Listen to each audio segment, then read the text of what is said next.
friends. This is Horror Never Ends. Today, I'm trying out a new format, telling real scary stories in the style of directly reading Reddit posts with a few added details for atmosphere. If you like this style, more details, more tension, as if you're reading these creepy confessions yourself, then please support the video with a like, write in the comments what you think, and subscribe. Your support is really important, so I know whether to continue in this direction or go back to the old one. If the format clicks with you, there'll be even more stories like this. Listen carefully, turn off the lights, and maybe check if your doors and windows are locked.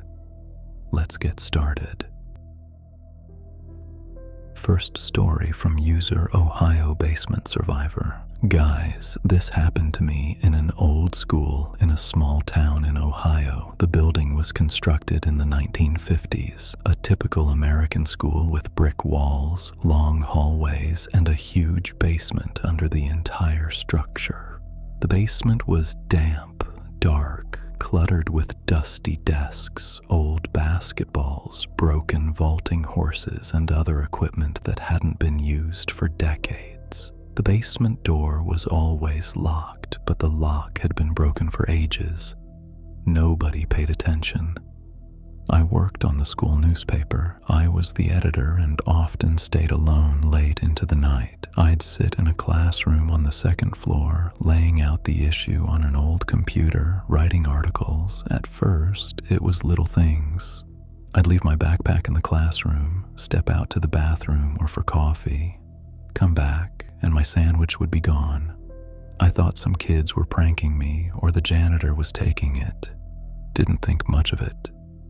Then sounds started, a faint, barely audible scraping in the ventilation ducts above the ceiling, like someone was very carefully, slowly crawling through the metal, trying not to make extra noise. I'd freeze at the computer, take off my headphones, listen, silence. The ventilation was old. I thought rats or wind, but my heart pounded harder each time. One night the school was completely empty. Everyone left around 10. Even the janitor was dozing in his office somewhere. I was finishing a big article about school football. Suddenly, from under the floor, right under my feet, a wet, muffled cough. Deep, raspy, like someone who's been sick for a long time. I froze, looked down. Old linoleum with cracks between the tiles, but the cough came again. Closer, clearer. A chill ran down my spine. Hairs on the back of my neck stood up. I sat for another minute. Nothing. Decided it was my imagination. The next day, I opened my locker in the hallway, and there's a stranger's toothbrush inside. Old, worn, still damp with traces of white toothpaste on the bristles. I didn't tell anyone, thought it was some stupid prank, but inside everything tightened. All week, my nerves were on edge. Every evening, staying alone, I'd catch myself listening to every rustle. The scraping in the vents became regular, especially after 9 p.m. Sometimes it felt like someone was walking in the basement, right under the classroom. Quiet footsteps, creaking wood. By Friday, my nerves gave out. I grabbed a powerful flashlight from home, begged the key to the basement from the janitor with the excuse, I need old photos for a newspaper article on school history. He shrugged and gave it to me. Going down, the wooden steps are old, creaking under every footfall, echoing throughout the basement. The air is heavy, humid, smelling of mold, rot, and something else, human, sweaty.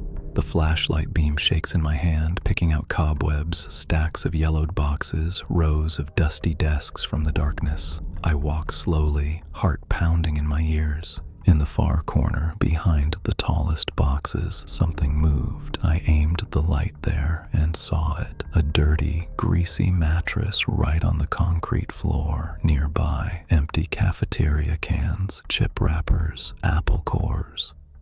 And him. A man in his 50s, skinny as a skeleton.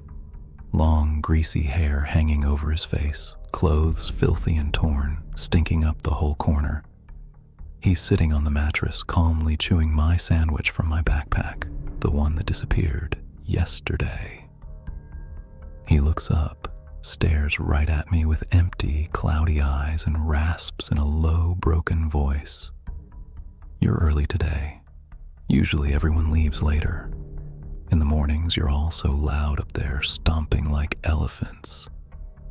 I almost shit myself from fear, nearly dropped the flashlight. I stand there, feet glued to the floor. He kept chewing like I'd just popped in to visit a roommate. We called the police. Turns out he'd been living there for 3 months. Got in through a broken window in the boiler room on the other side of the school. Knew the entire schedule by heart. When janitors come, when classes are, lunch bell, complete silence.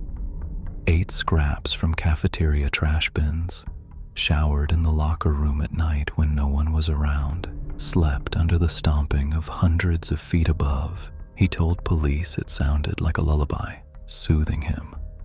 In his things, they found an old 1992 school ID in his name. He'd gone to school here in the early 90s. During gym class, he suffered a severe head injury, either hit in the temple with a ball or fell from the bars. I don't remember exactly. After that, his brain was badly damaged. Family couldn't cope. He wandered, then decided to return to the only place he felt at home. The school remained his only safe spot. For months, we all walked over his head while he lay in the dark, listening to our voices, footsteps, laughter. Even now, whenever I go into any basement, at a store, in a house, anywhere, I always shine the flashlight into the corners. Imagine someone living right under you for months, listening to your every step. Creepy, right? Now on to the second story. Here, it's something supernatural. Second story from user Texas Classroom Whisper. I moved with my mom to a small Texas town in the fall before the school year started. Went to the local high school. The building is old, constructed early last century, and part of the wing was a former library with tall, narrow windows, heavy oak doors, and constant chill in the air. Even when it was plus 30 outside, my classroom was in that wing, in the old reading room. From day one, I felt uneasy. You'd come in the morning, chairs rearranged in weird rows, though everything was neat when we left the night before. Sometimes chalk writings appeared on the board. "Look behind you. Sarah, my name." The chalk lay untouched, dusty. I'd erased them. Didn't tell anyone, thought classmates were messing with the new girl. Classmates quickly filled me in. In 1987, a history teacher died in that classroom. A man in his 50s clutched his chest right at his desk, fell to the floor, and died before the ambulance arrived. Since then, weird stuff. Doors slam by themselves, chalk rolls on the desk. Sometimes whispers are heard. I didn't believe in ghosts, but soon everything changed. The whispering started, quiet, almost inaudible, right in my ear. "Sarah." You turn around, no one nearby. Everyone's busy, sitting in class, taking notes, and suddenly feel someone breathing on the back of your neck. Cold, icy breath. Once during a math test, it happened again. Goosebumps, hair standing up. Look at my notebook, a damp adult handprint on a blank page. Cold, like from a freezer, slowly fading. I told my best friend. She'd heard the legends too and suggested staying after classes to check. We waited till everyone left, turned off hallway lights, locked ourselves in the classroom, sat in the dark, waiting. At first, complete silence, only clock ticking. Then, slow, shuffling footsteps behind the door. Someone walking down the hall stops right outside our class. Silence.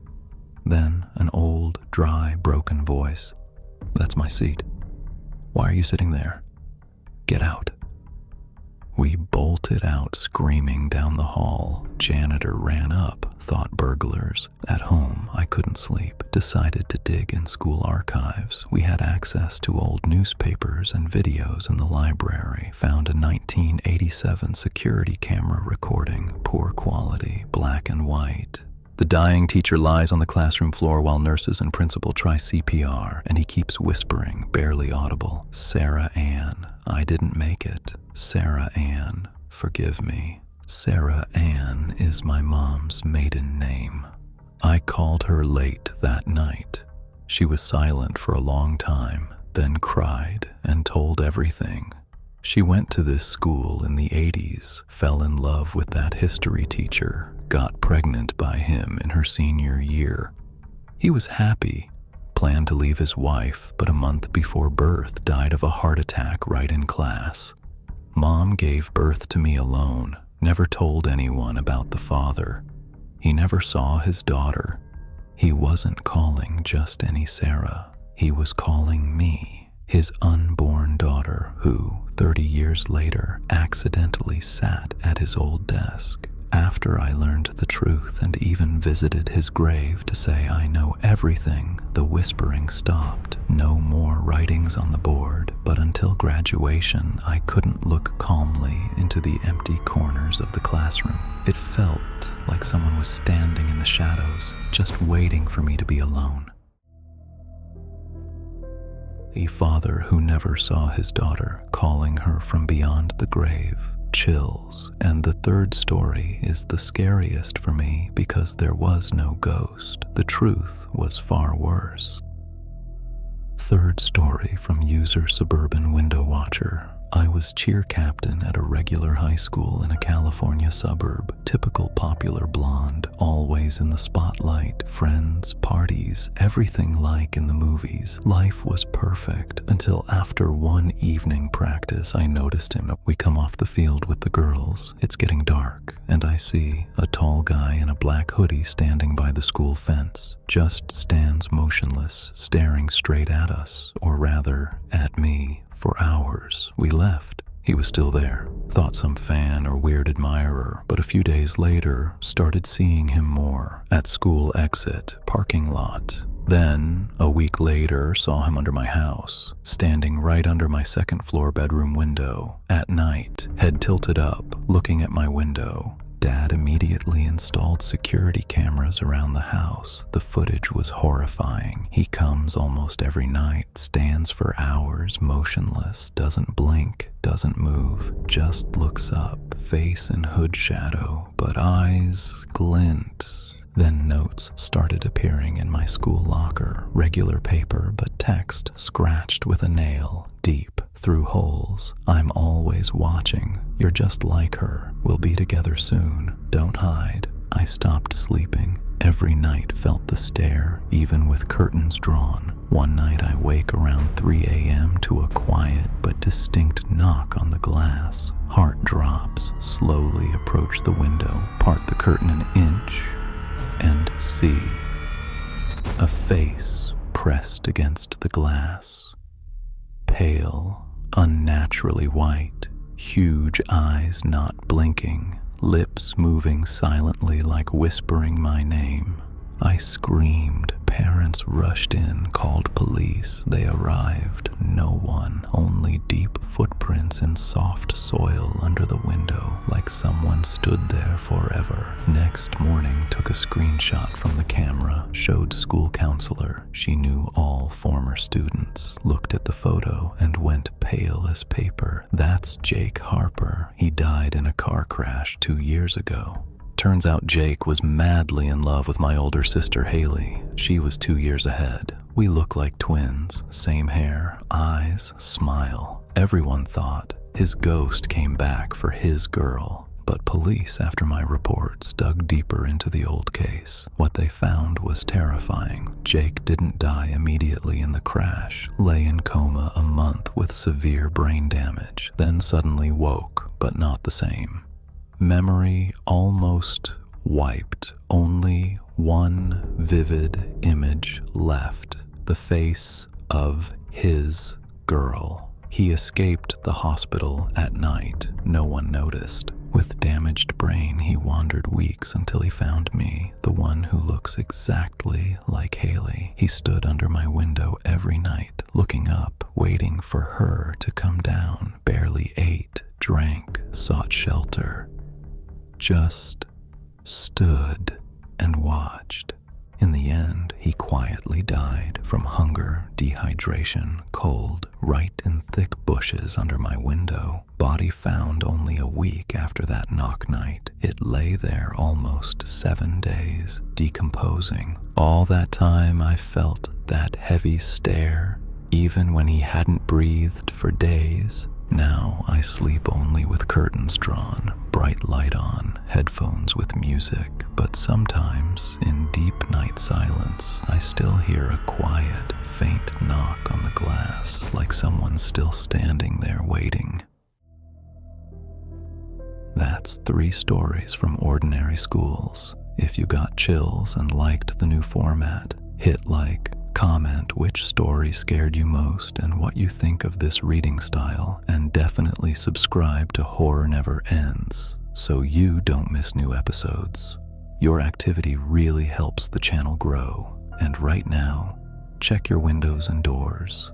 Good night, friends, and sweet dreams, if you can fall asleep.